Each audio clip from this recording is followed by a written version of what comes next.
Welcome to our channel. Today we how to update your authentication for Twilio Verify in insurance apps, complete guide step by step clearly.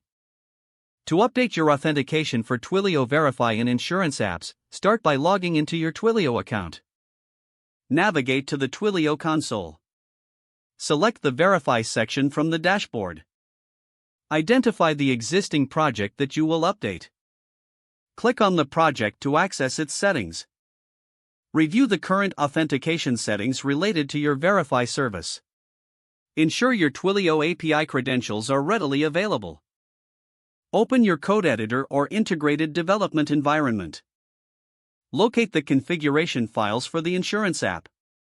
Find the specific section related to Twilio Verify integration.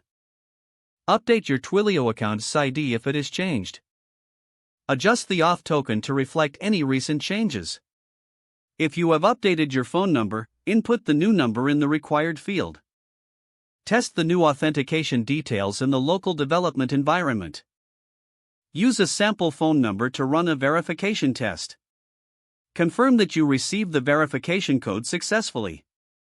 Once verified, prepare to push updates to your production environment.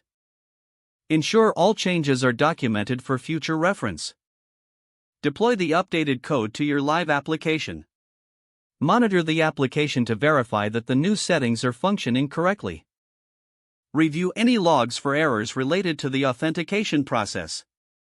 Make adjustments as needed based on the logs and user feedback. Your Twilio Verify integration should now be updated and operating smoothly. If the page does not load, refresh the browser or try again in a private or incognito window.